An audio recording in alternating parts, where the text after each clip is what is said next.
Hi, I'm Ron Herzman, and I'm with my colleague Gary Towsley here at the Virtual State University of New York at Geneseo. And we're going to talk today about Paradiso 13, the last full canto in Dante's Heaven of the Sun. Seemed to us to be particularly appropriate for the present moment, since the Heaven of the Sun is one of those places in the Commedia where Dante insistently talks about the need for cooperation and collaboration, and it's an appropriate lesson for here and now. Dante's particular genius in the Heaven of the Sun is to be able to show how what we're doing when we collaborate, when we cooperate, is to actually mimic the very structure of the universe itself. And this turns out to be something that provides a kind of guideline, not only for this very rich section of the Commedia, but also, as it turns out, for the Commedia as a whole. It's almost as though this is kind of an instruction manual for an awful lot of the poem. So Gary, tell us a little bit about how the stars operate at the beginning to kind of make that a reality. Well, the very first lines in Canto 13 describe 24 stars. 15 are the brightest stars in the heavens. They're listed in all the astronomical works. Then there are 7 more, which are the stars of the Big Dipper, or the Great Bear, or all of the other names. And then 2 more stars at the horn of the Little Dipper. So that made 24 stars. Those stars, well, for example, the last 2 stars, the horn, lead you to the Little Dipper, which leads you to the North Star, the star at the axis of the rotation of the heavens. So those 24 stars are the guides for moving through space, right? We have, but 24 stars we've just met in earlier parts of the circle of the sun. Those are 2 circles of 12 stars, the sages. And those sages are the stars by which we navigate our minds. So the 2 sets of stars that are presented here, the 24 actual stars in the heavens and the 24 sages, are the navigational guides for what moves in mind and space.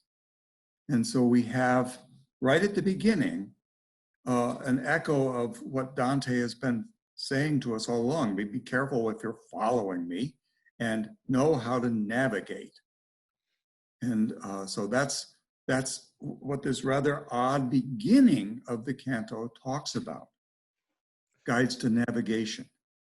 So those guides to navigation in mind turn out to be 24 sages from different times and different places.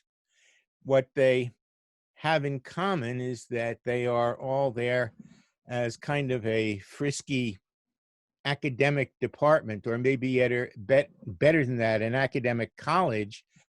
And there are, I guess, 2 department chairs. One is Thomas Aquinas and the other is Bonaventure. But if we were to go around the room introducing them all, or go around their circle, go around the 12 stars and 12 stars that they all together are composed of, what we would find is that they're really not all of the same degree of brightness. They may well all be stars, but they're not all superstars. And one of the things that is really quite interesting about that is that Dante seems to be much more interested in the way that they combine to form a whole than the particular brilliance of any one of them, even though it's pretty clear that some are more brilliant than others. And the 2 department chairs, if you will, Thomas Aquinas and Bonaventure, one the great Dominican, the other great Franciscan, together kind of combine what the sun does. The sun gives heat and the sun gives light. And the Dominican, Thomas Aquinas, light, head, heat, heart, is more a head guy, and Bonaventure, following in the Franciscan tradition, is more a heart guy. But what the Heaven of the Sun tells us is that they really are parts of the same thing. They are similar but different. There's a kind of tension there between sameness and difference, which is also echoed in the very construction of the universe that we're given in the beginning. That is to say, in Canto 10, when Dante kind of describes the universe.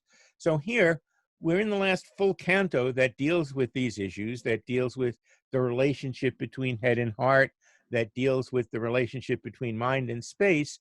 And the spokesman here, Thomas Aquinas, is interested in answering a question that Dante raised earlier, or that Thomas perceived that Dante had. Of all of these, the one who is signaled out as being the greatest of them all turns out to be Solomon. And for Dante, the pilgrim, that seems to be a bit of an odd choice. One of the things that's sort of mentioned is that, in fact, from his time to ours, that is to say, to Dante's, there's been even debate about even the fact that Solomon might have been saved. He had a very curious career, if you will. And so what Thomas Aquinas does at the end is not only say, yeah, he's saved, he's a bright light, and here's the reason why. And it turns out that the reason has a lot to do with what Thomas wants, but also what Solomon himself was interested in. So it's really quite interesting to see. There's a passage over on line 93 of this wonderful canto where Thomas is sort of answering Dante's question. And he said, I was not so oblique that you could not see that he was a king and asked for wisdom so that he might become enough of a king. He did not ask to know the number of angels who move these spheres, nor if necesse with contingent ever makes necesse. So what's interesting here is saying that Thomas is praising Solomon for a particular kind of practical wisdom. And here's a place where, once again, we can kind of connect human wisdom with the way in which, if you will, the earth is, or the cosmos is put together.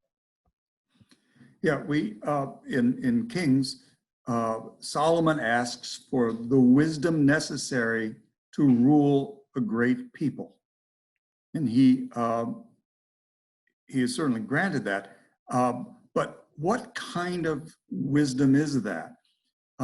He asks later on for the ability to lead his people through the year, through the steps of the year, following the heavens, following the two circles of the ecliptic and the celestial equator, follow the rhythms of the year and lead the people.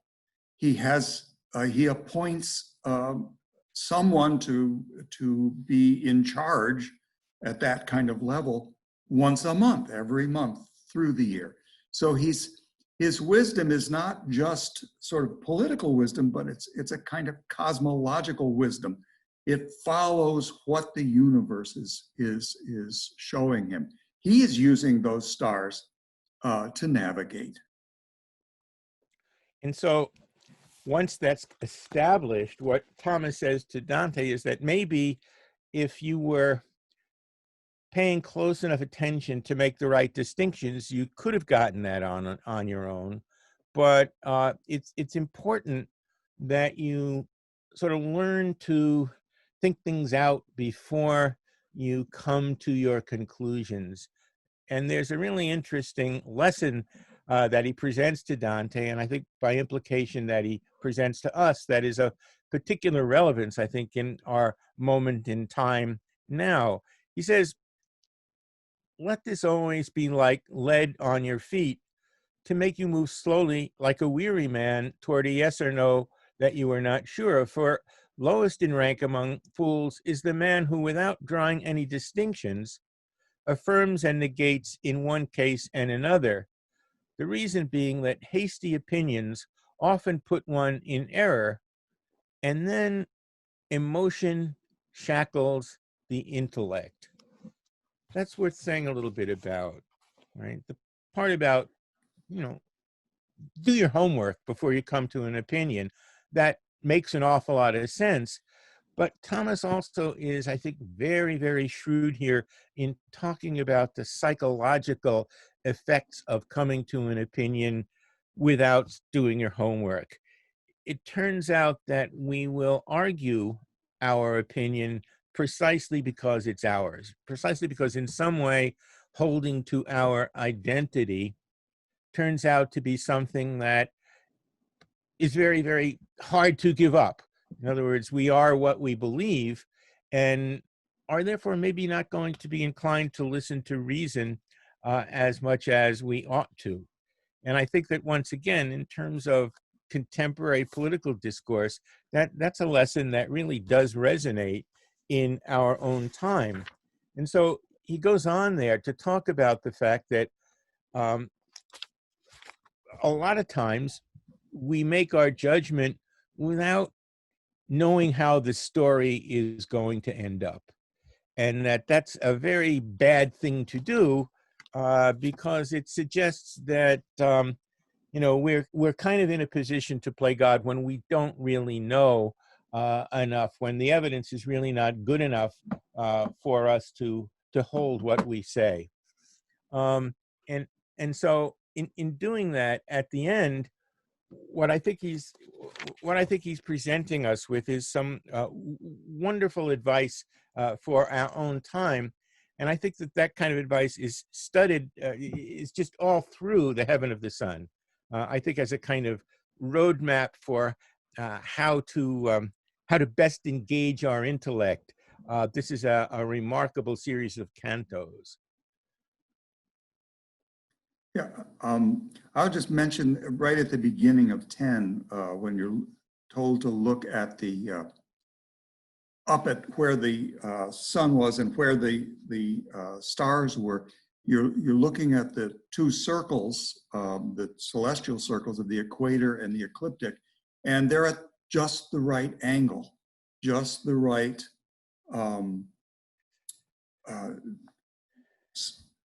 relationship between, in Plato's terms, sameness and difference.